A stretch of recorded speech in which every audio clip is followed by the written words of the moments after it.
अब चलते हैं अंडर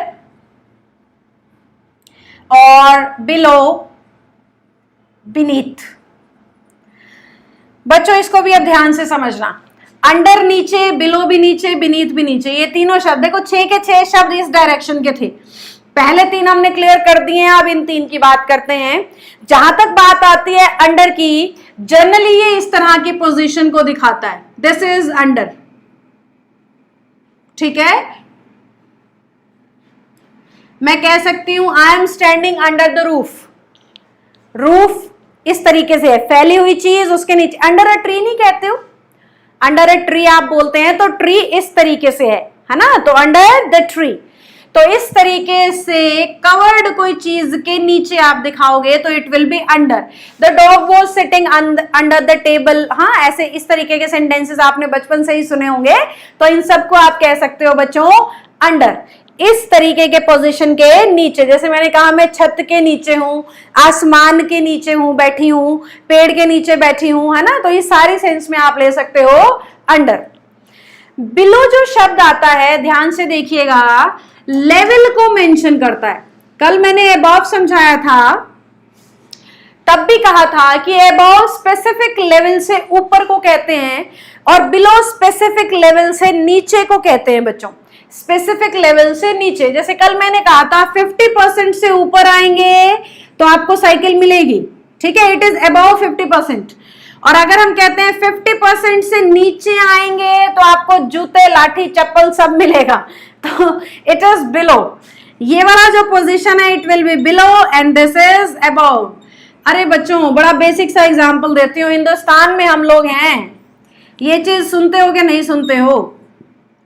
इंडिया के अंदर तो बीपीएल कार्ड्स, बीपीएल स्कीम्स, ये सब आप सुनते रहते होंगे, सरकार समय समय पर अनाउंस करती रहती है, तो it is below poverty line.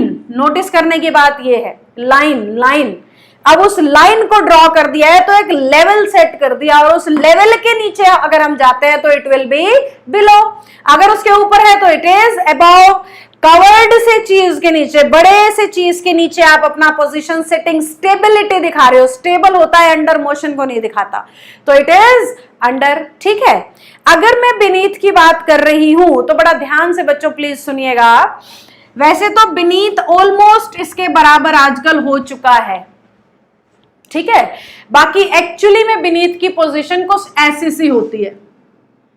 अगर आप लोग समझ पा रहे हो तो अंडर में मैंने थोड़ा सा स्पेस दिखाया और बीनीथ में मैंने कहा बिल्कुल उसके साथ चिपक कर नीचे। इस सेंस में हमें जनरली बीनीथ लगाना होता है, लेकिन बच्चों यहां मैं 2 मिनट का पॉज देके ना बहुत अच्छे से क्लियर करूंगी, ध्यान से सुनना। पहली बात तो मैं आपको ये समझा दूं यहाँ पे कि अंडर और बीनीथ आज की भाषा में बराबर हो चुके हैं। मतलब जहां अंडर लग रहा है वहां बीनीथ भी सही है, जहां बीनीथ लग रहा है वहां पे अंडर भी सही है। आज के भाषा में दे बोथ आर इक्वल। लेकिन एक्चुअली में मैं आपको अगर पोजीशन क्लियर करूं तो मैंने बोर्ड पे आपको समझा दिया है, अंडर का मतलब जो सरफेस आपको दिखाया है, कुछ गैप पे आप उसके नीचे दिखा रहे हो, और बीनीथ का मतलब है तो उसके नीचे लेकिन जस्ट बिल्कुल एडजेसेंटली। बाकी एडजेसेंट वर्ड भी यहां कहना गलत होगा, एकदम से सट करके नीचे। एग्जाम्पल देती हूं बच्चों, एग्जाम्पल से शायद आप समझ पाओ। इस सरफेस को मैं मान लो नेहा, और ये जो सर्कल है इसे इस रूम का फर्श मान लो। इस फर्श पे ऐसे मैं खड़ी हूं, देखो this is the surface and this is I. Neha beneath, Neha के बीनीथ क्या है? फर्श या जमीन। अब ये जो जमीन है ये नीचे वाली, ये इस तरीके से तो कभी भी नहीं हो सकती। समझ पा रहे हो कि नहीं? कोई ऐसी चीज जो हमेशा नीचे ही रहे वो ऊपर नहीं आ सकती हो, वो इस तरीके से अटैच्ड है उसके नीचे, उसको आप इस तरीके से ऊपर नहीं ला सकते हो। उस चीज के लिए बीनीथ यूज होता था, actually the word was for that. जैसे इसको ऐसे चिपका के क्यों दिखा रखा है कि इसी का पार्ट है, ये इसके नीचे ही रहेगा हमेशा।